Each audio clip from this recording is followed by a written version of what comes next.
विहान से रिवॉल्वर के बारे में पूछा। विहान की धड़कनें तेज हो गई। उसे कुछ समझ नहीं आ रहा था। धर्म ने थोड़ी सख्ती से फिर पूछा, बताओ विहान, रिवॉल्वर कहाँ है? विहान ने थोड़ी हड़बड़ाहट के साथ कहा, रिवॉल्वर? कैसी रिवॉल्वर? धर्म मुस्कुराया और कमरे में इधर उधर टहलने लगा। विहान उसे टहलते देख परेशान हो रहा था। वो बड़बड़ाया, गार्डन समझ रखा है जो टहल रहा है। धर्म टहलते हुए दराज के पास पहुंच चुका था। शिट, रिवॉल्वर अभी दराज में ही रखी है, कहीं ये जासूस दराज न खोल दे। तभी धर्म का हाथ दराज के हैंडल पर चला गया। विहान की घबराहट और बढ़ने लगी। धर्म ने कुछ सोचते हुए कहा, विकास के घर से एक रिवॉल्वर गायब है। तुम जानते हो ना कि वो रिवॉल्वर कहां है? विहान बुदबुदाया। भविष्यवक्ता समझ रहा है खुद को, कहीं ये दराज न खोल दे। विहान अब सोच ही रहा था कि क्या करे, तभी धर्म ने दराज खोल दी। रिवॉल्वर उसकी आंखों के सामने थी। धर्म ने रिवॉल्वर निकाल ली और विहान की तरफ घूमकर उस पर तान दी। विहान का चेहरा फीका पड़ गया था। वो पकड़ा जा चुका था। धर्म ने एक गहरी मुस्कान के साथ कहा, अब भी है कुछ छुपाने को? विहान के पास अब कोई उपाय नहीं था सिवाय सच बताने के। उसने धर्म की आंखों में देखा और एक मजबूरी भरी हंसी के साथ कहा, कल रात मैं नींद में उठा तो देखा कि मैं जमीन पर लेटा हुआ हूं। पास में रिवॉल्वर थी और जमीन पर गोलियां। लग रहा था जैसे मैंने खुद को मारने की कोशिश की हो। मुझे सच में याद नहीं है उस रात क्या हुआ था। सच कहूं तो मुझे अभी बहुत सी चीजें याद नहीं आ रही है। विहान ने धर्म के चेहरे की ओर देखा, यह जानने की कोशिश में कि क्या वो उस पर विश्वास कर रहा है, लेकिन धर्म के चेहरे पर कोई रिएक्शन नहीं था। विहान ने आगे कहा, मैं इससे ज्यादा कुछ नहीं बता सकता। मुझे पता है कि आप मुझ पर शक कर रहे हैं, लेकिन मैं सच बोल रहा हूं ऑफिसर। मुझे नहीं लगता कि मैंने अपने दोस्तों को मारा है। मैं ऐसा नहीं कर सकता। विहान चुप हो गया। वो खुद को बेबस महसूस कर रहा था, लेकिन धर्म पूरी तरह यकीन करता नहीं लग रहा था। उसने कुछ सोचते हुए कहा, तुम्हारा सच तो अब एक स्पेशलिस्ट ही बता सकता है। तुम्हें मेरे साथ चलना होगा, थोड़ी पूछताछ होगी और तुम्हारा सच सामने आ जाएगा। विहान के पास कोई और ऑप्शन नहीं बचा था। उसने पूछा, क्या मैं अपनी बहन के लिए एक नोट लिख सकता हूं? जब वो उठे तो परेशान ना हो।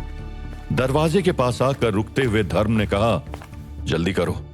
विहान ने डायरी का एक पन्ना फाड़ा और मेघा के लिए जल्दी से एक नोट लिखा। चिंता मत करना, बाहर जा रहा हूं, आ जाऊंगा जल्दी। उसने वो नोट किचन में रख दिया और धर्म के साथ घर से बाहर निकल गया।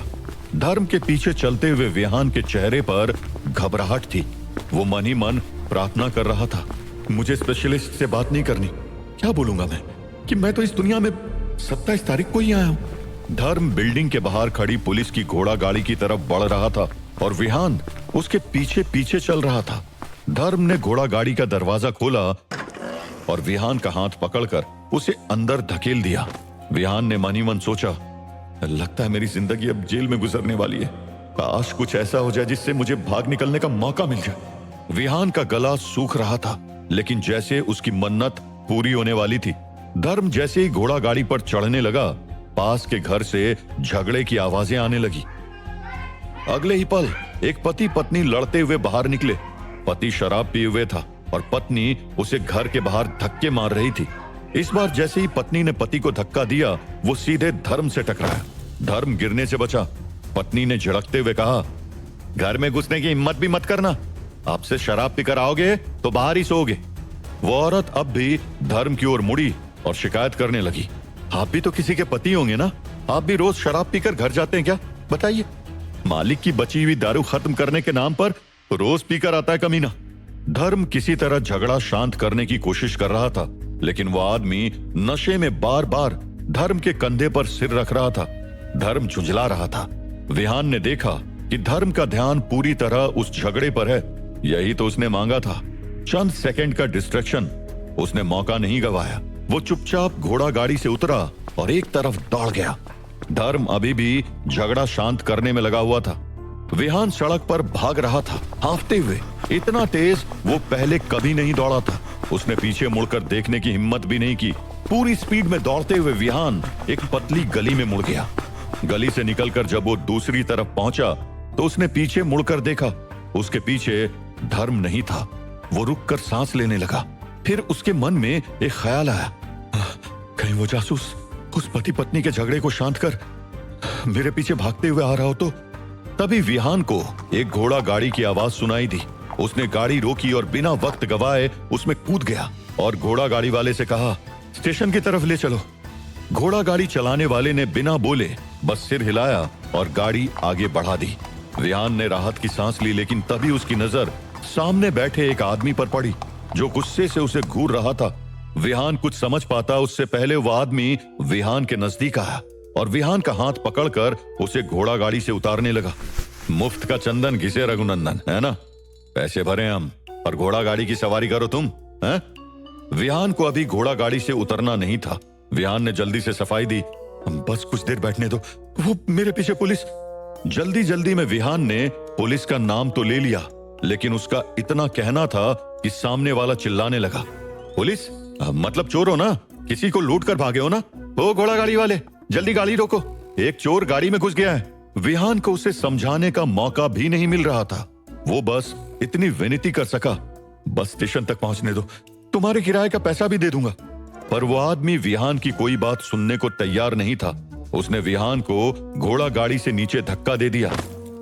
विहान जमीन पर गिर चुका था। घोड़ा गाड़ी अचानक रुक गई। वो आदमी भी गुस्से में नीचे उतरा। ऐसा लगा जैसे वो विहान की और पिटाई करने वाला हो। विहान बुदबुदाया, कोई से मेरी आंखों के सामने से हटा दो। विहान के सोचने भर की देर थी, वो आदमी तुरंत गायब हो गया था। विहान हैरान था, ये क्या हो रहा है? मेरे सोचने भर से वो आदमी गायब हो गया। तभी घोड़ा गाड़ी वाला नीचे उतरा और विहान का हाथ पकड़कर उसे उठाने लगा। विहान ने उठते हुए पूछा, मुझे मेरी मंजिल तक पहुंचा दोगे? घोड़ा गाड़ी वाला मुस्कुराया और बोला, तुम्हें तुम्हारी मंजिल तक पहुंचाने के लिए तो मैं आया हूं। दिलासा मिलने पर जैसे ही विहान ने घोड़ा गाड़ी वाले का चेहरा देखा, उसकी आंखें खुली की खुली रह गई।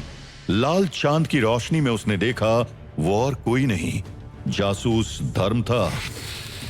विहान के सामने पाइप को सुलगाते हुए धर्म खड़ा था। विहान फ्रीज हो गया। धर्म ने हल्की मुस्कान के साथ कहा, कब तक भागोगे? विहान अब पूरी तरह पकड़ा जा चुका था। अचानक से उसे चिंता सताने लगी, अपनी नहीं मेघा की। पुलिस मुझे पकड़ लेगी तो मेघा का क्या होगा? उसने मुझसे जो जॉब की उम्मीद लगाई थी उसका क्या होगा? विहान हाथ जोड़ते हुए चिल्लाया, मैंने कुछ नहीं किया, मुझे प्लीज जाने दो, मुझे मत पकड़ो। चिल्लाते हुए विहान एक झटके से उठ बैठा, पसीने से तरबतर। विहान ने अपने आसपास देखा। वो अपने घर में अपने बिस्तर पर था। घड़ी में अभी भी 2:30 बज रहे थे। विहान बड़बड़ाया, तो ये सिर्फ एक बुरा सपना था। अपने सपने को याद करते हुए विहान ने अपने पैर जमीन पर टिकाए, लेकिन उसके पैर अभी भी कांप रहे थे। उसने खुद को संभाला, लेकिन उसके मन में एक अजीब सा डर छाया हुआ था जो जा ही नहीं रहा था। थोड़ा पानी पी लूं, अब मेरे दिन इतने बुरे हो गए कि धर्म सपने में आने लगा है। थके और धीमे कदमों से जैसे ही विहान अपने बिस्तर से नीचे उतरा, सामने की कुर्सी पर उसे एक परछाई बैठी दिखाई दी। अचानक किसी परछाई को अपने घर में बैठा देख विहान एक पल के लिए लड़खड़ा गया। उसने उस परछाई से बचने के लिए अपनी रिवॉल्वर निकालने की सोची। तभी वो परछाई कुर्सी से उठकर सामने आने लगी। विहान की घबराहट बढ़ती जा रही थी। उस परछाई ने अपनी जेब में हाथ डाला और विहान ने मन ही मन सोच लिया, तो ये है वो जो मुझे मारना चाहता है। विहान उस घबराहट में अभी भी रिवॉल्वर ढूंढ ही रहा था। तभी उस परछाई ने अपनी जेब से एक पाइप निकाला और उसे सुलगाया। माचिस की जलती हुई तीली की रोशनी में विहान ने उस परछाई का चेहरा देखा। वो कोई और नहीं, धर्म सचदेव था। धर्म को सामने देख विहान अपनी पलकें तक नहीं झपका पाया। वो बड़बड़ाया, ये यहां कैसे? क्या ये भी एक सपना है? ये सोचते हुए विहान ने अपनी आंखें मली, लेकिन धर्म अभी भी उसके सामने था। धर्म ने मुस्कुराते हुए कहा, मैं सच में तुम्हारे सामने हूं। चलो इतना बता दो कि उस सवारी को जिसने तुम्हें घोड़ा गाड़ी के नीचे फेंक दिया, उसे पैसे दिए या नहीं? विहान ने हैरानी से पूछा, आपको कैसे पता चला कि उस सवारी ने मुझे धक्का दिया? आपको मेरे सपने के बारे में कैसे पता? और आप घर में कैसे आए? विहान को यकीन नहीं हो रहा था कि धर्म को उसके सपने के बारे में सब कुछ पता है। धर्म ने विहान की तरफ हाथ बढ़ाया, लेकिन विहान के सामने हर एक मिनट नई चीजें आ रही थी जिन्हें समझना उसके लिए काफी मुश्किल हो रहा था। धर्म ने अपना हाथ वापस खींचते हुए कहा, एक बार में कितने सवाल करोगे? खैर, सब बताता हूं, सांस तो लेने दो। धर्म ने एक गहरी सांस ली और कहा, चलो फिर से एक शुरुआत करते हैं। मैं अपना पूरा परिचय देता हूं। मेरा नाम है धर्म सचदेव। आम आदमियों के लिए एक जासूस, लेकिन तुम जैसे लोगों के लिए एक अनंतयामी। विहान का दिमाग घूम गया। अनंतयामी? उस छोटी डायरी में अनंतयामी का जिक्र था। विहान ने धीरे से धर्म के शब्दों को दोहराया, अनंतयामी। धर्म पहले मुस्कुराया और फिर कहा, हाँ, अनंतयामी मतलब अनंत शक्तियों का मालिक। हम अनंतयामियों के पास अलग अलग पावर्स होते हैं जो सीक्वेंस 9 से शुरू होकर सीक्वेंस 0 तक होते हैं। सीक्वेंस 9 वालों के पास कम पावर होती है, जबकि सीक्वेंस 0 वाले के पास सबसे ज्यादा। मैं सीक्वेंस 7 वाला एक अनंतयामी हूं। हम अनंतयामी एक संगठन के लिए काम करते हैं जिसका काम है ऐसी घटनाओं को हैंडल करना जो इंसानी समझ से परे हैं। तुम इन्हें सुपर नेचुरल घटनाएं बोल सकते हो, जिसमें चमत्कार, जादू, आत्मा या अजीब अजीब शक्तियां शामिल होती है। हमारी दुनिया आम दुनिया से बिल्कुल अलग है। ये एक अनोखी और अजूबी दुनिया है, एक जादुई दुनिया। विहान ये सब सुन हैरान था।